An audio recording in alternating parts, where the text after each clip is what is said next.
penyertaan-Mu sempurna. Penyertaan-Mu sempurna, rancangan-Mu penuh damai, aman dan sejahtera, walau di tengah badai. Ingin ku selalu bersama, rasakan keindahan, arti kehadiran-Mu Tuhan. Tuhan, terima kasih. Meskipun kami tahu seringkali apa yang kami jalani, kami tidak bisa mengerti dengan sepenuhnya. Tapi satu hal yang kami yakini, seperti pujian ini, bahwa penyertaan Tuhan sempurna adanya bagi setiap kami. Dan firman-Mu juga tidak pernah meninggalkan kami. Karena itu ya Tuhan, kami ingin merenungkannya kembali, dan biarlah Tuhan memberikan kami pengertian, dan sekaligus menguatkan kami untuk menjadi pelaku-pelaku firman-Mu. Berkati waktu ini Tuhan, kami berdoa dalam nama Tuhan kami Yesus Kristus. Amin. Silakan duduk Bapak Ibu Saudara sekalian. Selamat malam, Shalom. Ya, kita bersyukur sekali lagi kita bisa bersekutu bersama-sama di dalam doa dan firman.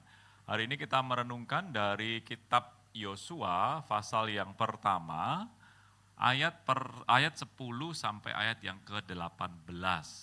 Saya akan meminta kita untuk membacanya secara bergantian. Saya akan membaca ayat yang ke-10, Bapak Ibu Saudara sekalian membaca ayat yang ke-11, demikian seterusnya sampai ayat yang ke-18. Saya membaca dari TB 2. Yosua 1 ayat 10 sampai 18, kita baca secara bergantian, demikian bunyi firman Tuhan. Lalu Yosua memberi perintah kepada pengatur-pengatur pasukan bangsa itu, katanya, Jalanilah seluruh perkemahan dan perintahkanlah kepada bangsa itu demikian. Sediakanlah bekalmu, sebab dalam 3 hari kamu akan menyeberangi sungai Yordan ini untuk pergi menduduki negeri yang akan diberikan Tuhan Allahmu kepadamu diduduki. kepada orang Ruben, kepada orang Gad, dan kepada suku Manasye yang setengah itu, Yosua berkata demikian. Ingatlah kepada perkataan yang dipesankan Musa, hamba Tuhan itu kepadamu, yakni Tuhan Allahmu menyurniakan keamanan kepadamu dan memberikan kepadamu negeri ini. Perempuan-perempuan dan anak-anak di antara kamu dan ternakmu boleh tinggal di negeri yang diberikan Musa kepadamu di seberang sini sungai Yordan. Namun kamu, semua pejuang gagah perkasa, haruslah menyeberang dengan bersenjata di depan saudara-saudaramu dan menolong mereka. Sampai Tuhan mengaruniakan keamanan kepada saudara-saudaramu, seperti kepada kamu juga, dan mereka juga menduduki negeri yang akan diberikan kepada mereka oleh Tuhan Allahmu. Kemudian bolehlah kamu pulang kembali ke negerimu sendiri, dan menduduki negeri yang diberikan Musa, hamba Tuhan itu, kepadamu di seberang sungai Yordan, di sebelah matahari terbit. Lalu mereka menjawab Yosua, segala yang kau perintahkan kepada kami akan kami lakukan, dan kemanapun kami kau suruh, kami akan pergi. Sama seperti kami mendengarkan perintah Musa, demikianlah kami akan mendengarkan perintahmu. Hanya Tuhan Allahmu kiranya menyertai engkau seperti Ia menyertai Musa. Setiap orang yang menentang perintahmu dan tidak menaati perkataanmu, apapun yang kau perintahkan kepadanya, dia akan dihukum mati. Hanya kuatkan dan teguhkanlah hatimu. Sedemikian jauh pembacaan firman Tuhan. Nah, saudara, hari ini tema yang diberikan kepada saya menurut Yosua pasal yang pertama ayat 10-11 adalah berjalan bersama menuju tanah perjanjian. Nah, saudara, kita tahu bersama bahwa Musa itu kemudian menurunkan kepemimpinannya kepada Yosua, karena Tuhan pun juga mengatakan yang demikian. Dan di ayat yang pertama di bagian firman Tuhan ini, saudara, dikatakan sesudah kematian Musa hamba Tuhan itu, berfirmanlah Tuhan kepada Yosua bin Nun, abdi Musa itu demikian. Dan kita membaca di ayat yang pertama sampai ayat yang ke-9, bagaimana Tuhan kemudian memberikan atau memberitahukan janji penyertaannya dengan mengulang kata kuatkan dan teguhkan hatimu. Kemudian Tuhan juga memberikan perintah kepada Yosua untuk menghidupi kitab Taurat, untuk merenungkannya siang dan malam, untuk kemudian memperkatakannya kepada dirinya, keluarganya, dan termasuk seluruh umat. Dan disertai dengan janji keberhasilan ketika engkau menghidupi kitab Taurat, maka seluruh perjalananmu itu akan menjadi berhasil. Nah, saudara nanti bisa membandingkan dengan kitab kitab Ulangan pasal yang ke-31, bagaimana Yosua di hadapan seluruh umat Tuhan, Musa mengatakan bahwa usiaku sekarang sudah lanjut 120 tahun dan aku tidak bisa lagi memimpin umat ini, tetapi Tuhan sudah memilih penggantiku yaitu Yosua. Maka Musa mengatakan, kuatkan dan teguhkan hatimu Yosua, kemanapun kau pergi Tuhan akan menyertai engkau. Dan inilah waktunya tiba, saudara, bagaimana Yosua kemudian melanjutkan kepemimpinan yang sudah dilakukan oleh Musa beberapa tahun lamanya. Dan sekarang ini dia menghadapi tanah perjanjian dan dia menghadapi umat Israel yang dia pimpin tanpa Musa lagi. Sebab Musa sudah meninggal, Musa sudah mati. Tetapi saudara, kita tahu bersama-sama ketika Yosua menjalankan kepemimpinannya, maka Tuhan mengatakan kembali kepada Yosua apa yang disampaikan di ayat yang kedua sampai ayat yang ke-9. Nah, saudara, hari ini kita merenungkan setelah apa yang Tuhan sampaikan, lalu apa yang Yosua kemudian ambil tindakan dan katakan kepada umat Israel. Nah, saudara, kita lihat bersama-sama, saya ingin mengajak kita untuk melihat secara khusus di ayat yang ke-10 dan ayat yang ke-12. Setelah Tuhan menyatakan panjang lebar bagaimana dia menyertai Yosua, bagaimana dia memberikan perintah kepada Yosua, dan bagaimana dia menyatakan janjinya bahwa Yosua akan berhasil kalau dia menaati perintah dari Tuhan, maka kemudian Yosua selanjutnya langsung berkata kepada dua pihak orang Israel ini, saudara. Yang pertama adalah dikatakan Yosua memberi perintah kepada pengatur pasukan. Dan yang kedua, saudara, Yosua berkata kepada umat Israel dan khususnya kepada 3 suku, yaitu suku Ruben, suku Gad, dan setengah suku Manasye.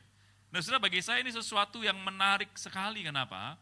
Karena Yosua itu seolah-olah ketika dia mulai memimpin umat Israel, dia langsung seperti punya strategi, saudara, untuk menjadi seorang pemimpin. Dan ini bagi saya mengingatkan saya ketika Musa pun belajar bagaimana menjadi pemimpin umat Israel, ketika Musa kewalahan menghadapi betapa banyaknya masalah dan keluh kesah orang Israel, dari pagi sampai sore hingga malam, Musa masih menerima keluh kesah orang Israel itu, tetapi kemudian ada masukan dari mertuanya yaitu Imam Yitro untuk apa? Bentuklah pemimpin-pemimpin yang akan mewakili kamu. Dan ini seperti menurut saya, saudara, seperti bayang-bayang yang kemudian mengingatkan saya kepada kepemimpinan Musa. Yosua tidak sembarangan taruh perintah, saudara. Yosua langsung dikatakan firman Tuhan, dia memberikan perintah kepada pengatur pasukan. Dikatakan demikian, saudara. Jalani seluruh perkemahan, perintahkan kepada bangsa itu demikian. Siapkan bekalmu sebab dalam 3 hari kamu akan menyeberangi sungai Yordan. Ini untuk pergi menduduki negeri yang akan diberikan Tuhan Allahmu kepadamu untuk diduduki. Menarik, saudara, kenapa? Yosua bisa saja mengumpulkan seluruh orang Israel, langsung dari mulutnya sendiri, dia ngomong kepada orang Israel. Sebab dia pemimpin tertinggi. Tapi menariknya, pertama kali dia menyatakan kepemimpinannya, dia tahu persis, dia punya tim. Dia punya rekan, dia punya pemimpin-pemimpin yang lain, yang Tuhan sediakan, yang juga saya yakin sekali dia pelajari dari kehidupan Musa, bagaimana cara Musa memimpin. Dan itu sangat efektif, saudara. Sehingga Yosua mengatakan kepada pengatur pasukan itu, berkelilinglah ke seluruh perkemahan dan katakanlah kepada bangsa itu. Nah, saudara, bagi saya ini bukan semata-mata sesuatu yang mudah sebetulnya ya. Tapi ini sesuatu yang sudah seperti dijalani, dihidupi, sudah embodied gitu ya, sudah menyatu dengan Yosua sebetulnya. Sehingga dia ngerti sekali bahwa oh kayaknya caranya harus begini deh. Karena Tuhan tidak menyatakan caranya secara persis. Saudara. Saudara bisa lihat di ayat 2 dan 9, caranya mimpin gimana ya? Enggak. Tapi Yosua mengalami sendiri bersama-sama dengan bangsa Israel dan dia melihat dan mengalami pada waktu Musa memimpin. Dan menariknya saudara, setelah itu dia ngomong kepada 3 suku ini, lebih tepatnya 2,5 suku. Kenapa saudara? Karena ini menjadi sesuatu yang penting. Kalau nanti saudara melihat, saya menyampaikan di sini, nah ini. Saudara bisa melihat bagaimana peta pembagian suku-suku Israel. Nah, di bagian yang itu saudara saya lingkari dan kotakin itu ya saudara ya. Itu adalah 3 atau 2,5 suku. Ada Ruben, Gad, dan setengah Manasye. Waktu mereka itu sudah berada di sana, itu memang jatahnya tanah mereka. Jadi secara tidak langsung mereka itu sudah tentram hidupnya. Mereka tidak perlu lagi menyeberang sungai Yordan. Sungai Yordannya saya kasih lingkaran yang warna putih. Jadi mereka tidak perlu bersusah payah untuk menduduki tanah perjanjian. Karena tanah yang disediakan itu sudah mereka duduki di situ. Sehingga mereka bisa hidup dalam kenyamanan, bisa memikirkan bodoh amatlah dengan saudara-saudaraku yang lain, sisa suku yang lainnya. Gua mau udah enak di sini. Tapi menariknya saudara, Yosua secara khusus berkata kepada 2,5 suku ini. Kepada orang-orang Ruben, kepada orang Gad dan setengah suku Manasye, dia bilang begini, ingat baik-baik ya apa yang Musa pemimpin kita sampaikan dulu. Tuhan mengaruniakan ketentraman kepada kamu, memberikan kepadamu negeri ini. Oke, perempuan dan anak-anak tidak usah ikut. Tentramlah di sini, hiduplah dengan tenang karena ini milik pusaka, ini tanah yang Tuhan janjikan dan kau dapatkan. Tapi kalau boleh aku meminta tolong kepadamu, khususnya bagi para pejuang yang gagah, ikutlah berjuang bersama saudara-saudaramu untuk menyeberangi sungai Yordan ke tanah perjanjian. Tolonglah juga saudara-saudaramu. Kalian itu harus saling mendukung satu dengan yang lain. Nah, saudara menarik loh, saudara ini hikmat ya. Bagi saya ketika saya membaca ini lagi, wih bagus banget ya Yosua belajar dari siapa ya gitu ya.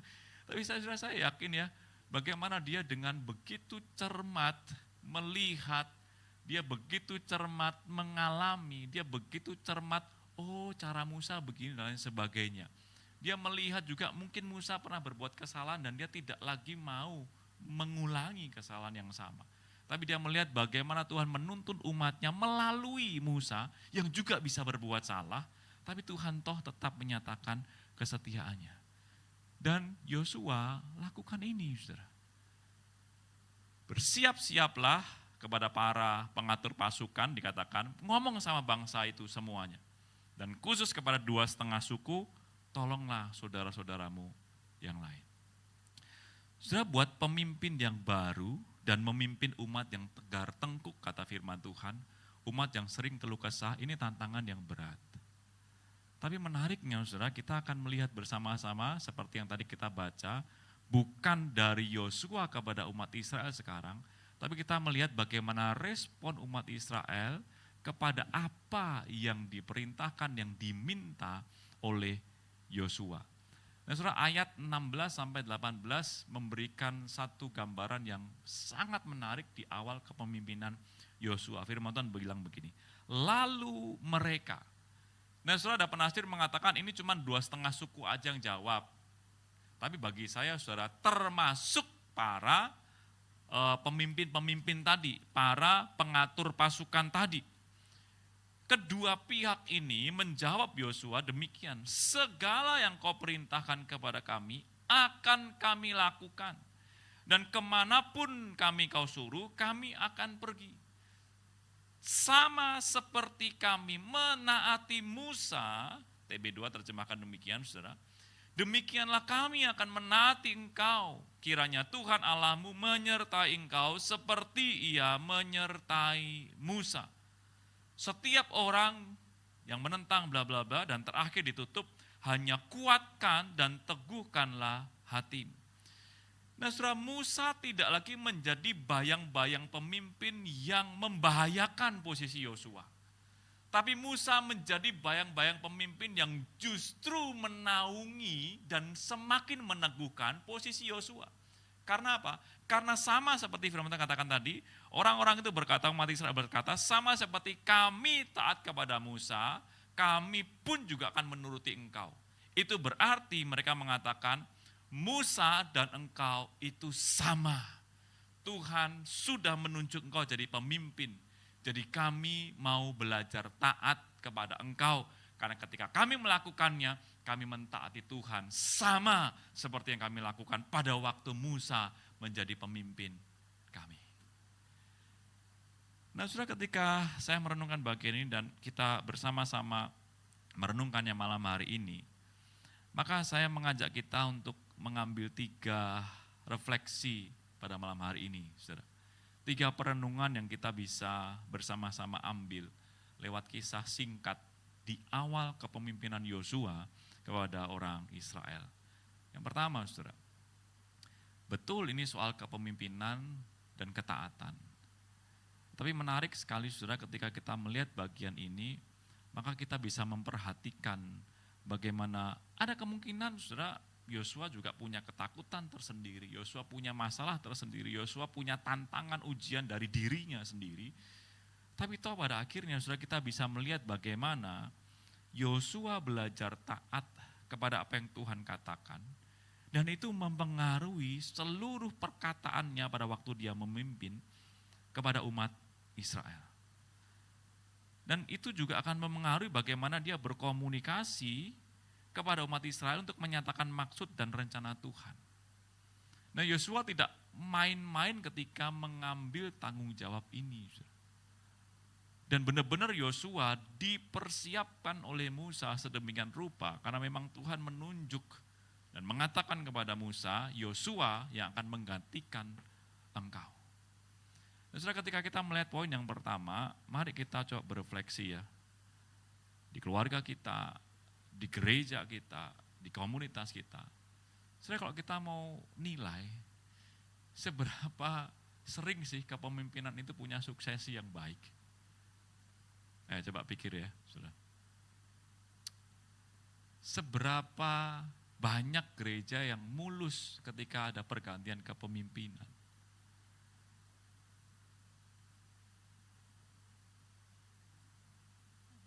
Mungkin kita berkata, biasa Pak, GKI gonta-ganti terus pemimpinnya. Tapi saudara, bagi kita yang mungkin sekarang di dalam kepemimpinan, misalnya sudah jadi majelis, jadi pengurus, mari kita bersama-sama merenungkan hal ini.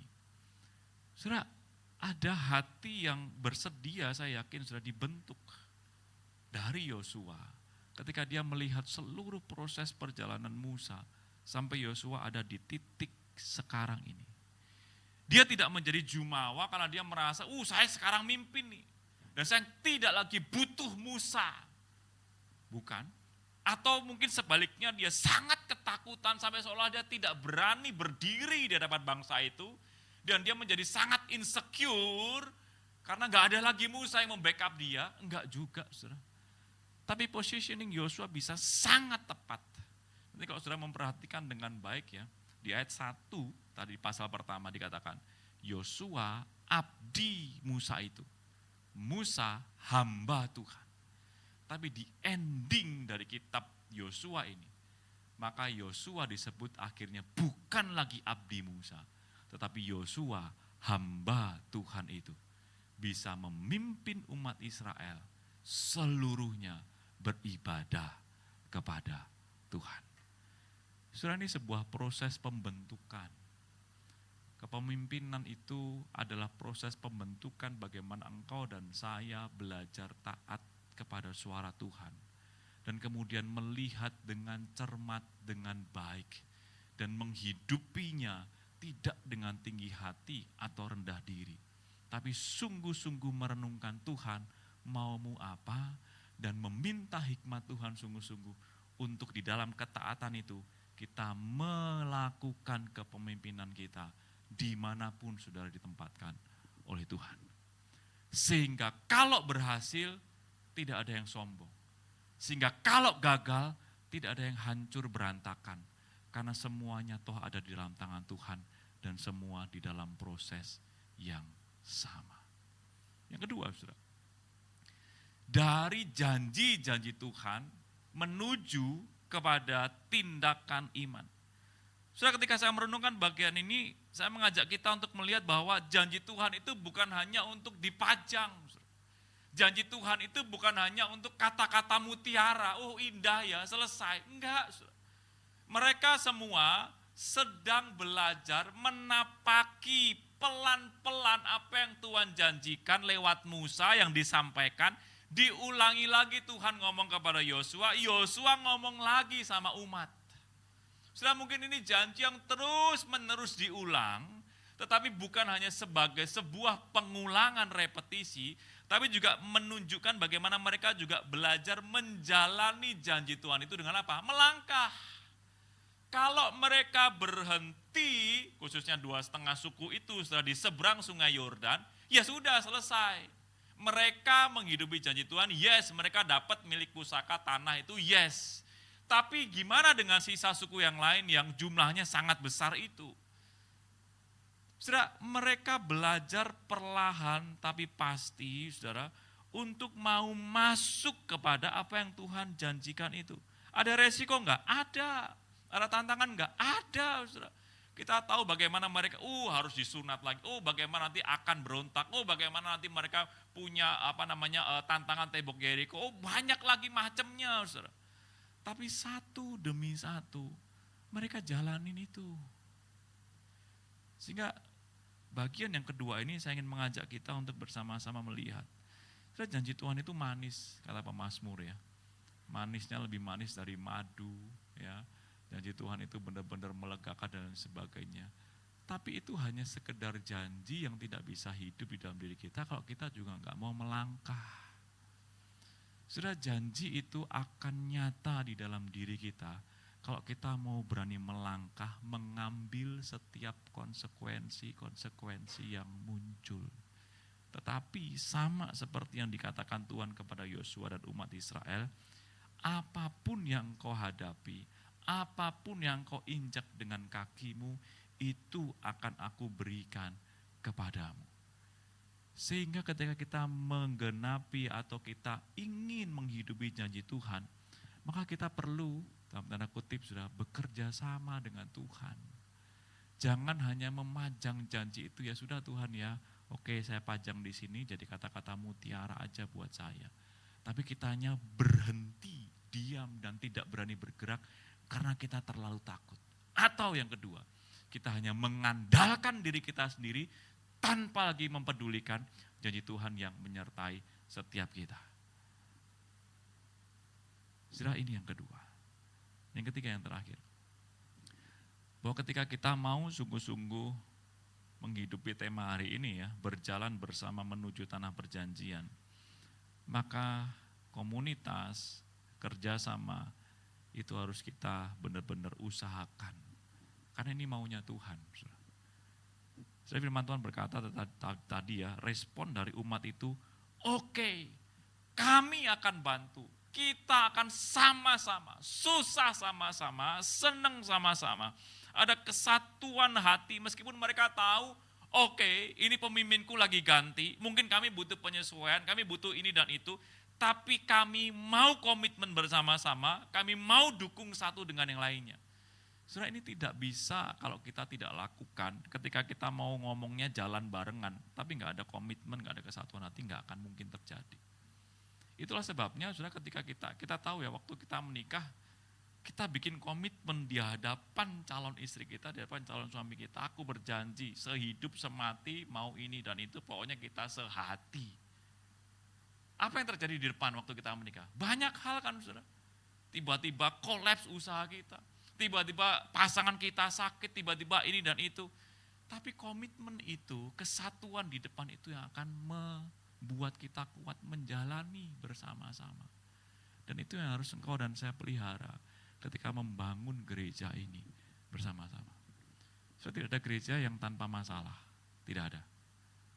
Tidak ada. Tapi Tuhan sediakan saudara-saudara di kanan kiri kita.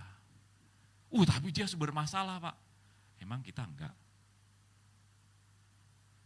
Pikir baik-baik ya, kadang-kadang kita berkata, dia troublemaker, Pak.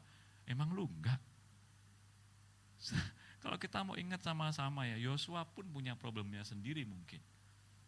2,5 umat itu punya problemnya sendiri. Para pemimpin pasukan juga bisa punya problemnya sendiri. Tapi mereka tahu mereka tidak boleh terpecah belah. Mereka harus tetap satu supaya mereka bisa berjalan bersama menuju ke tanah perjanjian. Saya akan menutup dengan satu kesaksian yang tadi juga sudah saya ceritakan kepada penginjil Mario. Nah saudara, beberapa waktu yang lalu saya sempat katakan kepada saudara bahwa saya sekarang mulai dari Januari kemarin 2025 melayani di IPK sebagai chaplain. Sebelumnya Tuhan percayakan saya di GKI Pontianak sebagai gembala. Waktu itu saya masih penginjil dan kemudian dipendetakan ketika saya dipercaya menggembalakan di GKI Pontianak. Nah saudara, akhir tahun kemarin saya, istri dan 2 anak kami, 2 putri kami merencanakan liburan, ya. Dan rencana liburannya aneh, ke Pontianak, saudara. Saya kalau dipikir-pikir ya, kami itu bukan orang Ponti, kita bukan orang Kuntian ya. Tapi kami pernah tinggal dan itu akhirnya menjadi kampung halaman kami, karena anak-anak bisa dibilang ya gede remajanya juga di situ. Karena kami tanya, beneran mau ke Pontianak? Iya, mau ketemu sama teman-teman katanya. Oke lah. Ini Pontianak tuh gak ada apa-apa saudara ya. Kalau ke sana tuh isinya cuma makan, ngopi, gitu. Tempat wisata ya adalah ke Singkawang, tapi ya kalau turun Pontianak mau ke Singkawang lagi itu udah 3 jam, 4 jam jauh. Malas saudara, kalau jauhnya tuh kayak kita tol Cipali gitu enak ya mampir-mampir kemana. Di sana tuh mampir tuh isinya pohon, saudara, hutan semua gitu. Jadi kayaknya gak ada apa-apa lah, ya sudahlah. Tapi kami ke sana tanggal 27 Desember sampai 1 Januari.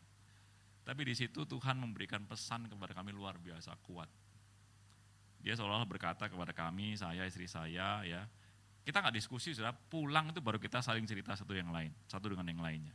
Kami sekeluarga bercerita bahwa benar ya, tema kita waktu akhir tahun kemarin itu bilang begini, Tuhan tuh seolah-olah bilang seperti ini, lewat perjumpaan kami dengan jemaat, dengan hamba Tuhan di situ, dengan gembala yang melanjutkan pelayanan saya di situ.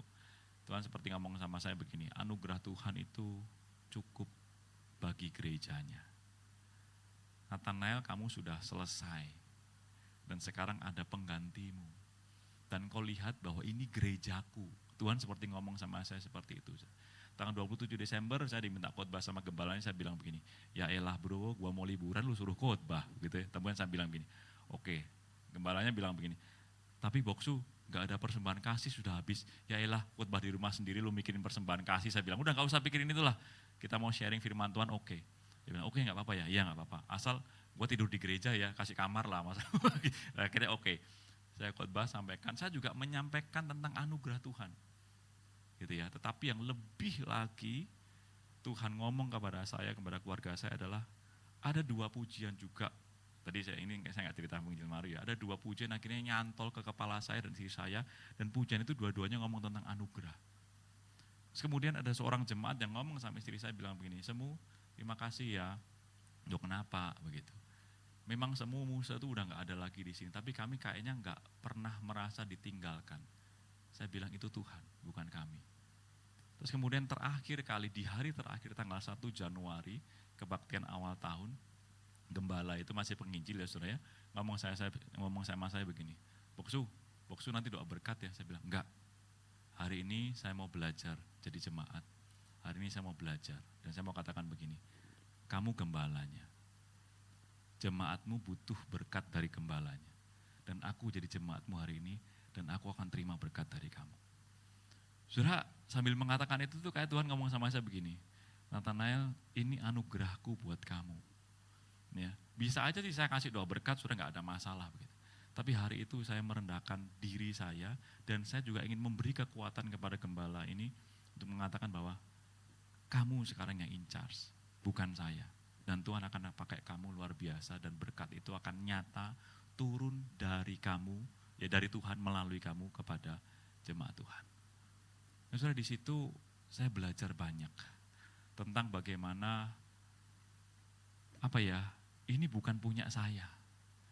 Ya, Saya kalau mau diukur secara manusia ya, saya bisa tuliskan pencapaian-pencapaian saya di GKI Pontianak, saudara ya. Dari pos jemaat, jadi bakal jemaat, dari ini dan lain sebagainya, banyak sekali. Tapi apa gunanya itu semua? Enggak ada, saudara. Karena benar-benar hanya anugerah Tuhan yang membuat saya bisa melayani di sana hampir 5 tahun. Dan dengan kegentaran itu pun gembala yang sekarang menggantikan pun mengatakan kepada saya, aku sebenarnya takut, Boksu, dia bilang, enggak, Tuhan beserta sama kamu. Dan jemaat juga luar biasa, saudara, memberikan banyak kesaksian bagaimana Tuhan menyertai. Selama setahun ini kami tidak lagi di sana, tetapi dengan begitu banyak hal Tuhan nyatakan pemeliharaannya kepada umatnya.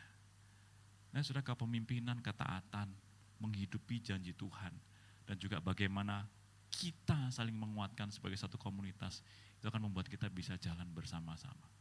Saudara, waktu kita masing-masing itu terbatas. Musa 120 tahun, Yosua juga punya keterbatasan tersendiri.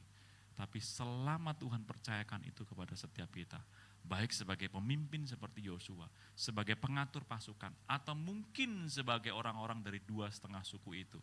Tapi mari jalani semua bersama dengan Tuhan. Karena apa? Tanah perjanjian itu Tuhan sudah kasih kok buat kita. Tuhan sudah siapin kok buat kita. Tapi masalahnya ada hati enggak yang mau terus belajar bersama-sama. Kiranya firman Tuhan hari ini sungguh menguatkan kita dan mengingatkan kita kembali. Mari kita tundukkan kepala, kita berdoa.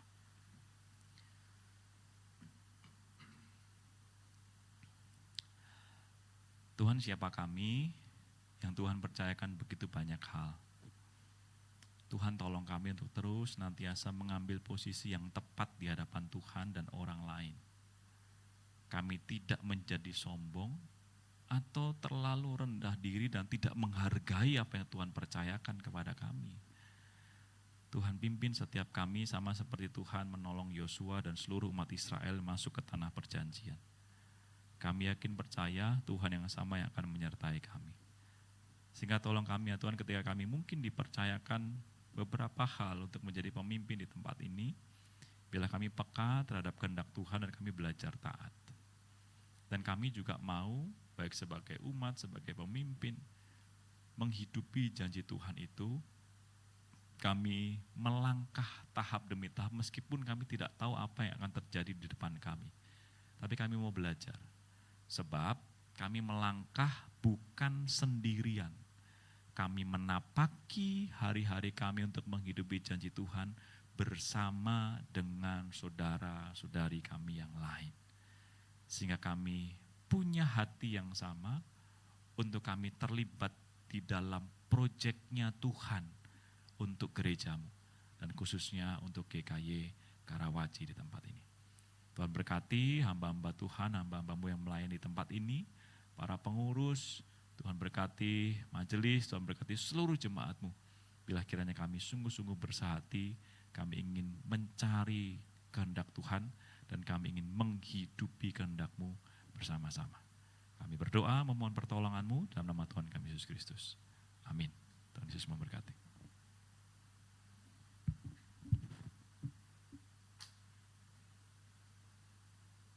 Terima kasih Musa Nathanael sudah menyampaikan firman Tuhan. Bagus saudara, saya merasa diingatkan bahwa kita punya 3 land of faith. Yang pertama land of faith, yang sama-sama kita sedang jalani bersama. Tapi kita juga punya land of faith pribadi kita masing-masing. Land of faith bukan sekedar tempat, tapi tempat surgawi yang kita bisa hadirkan di atas dunia ini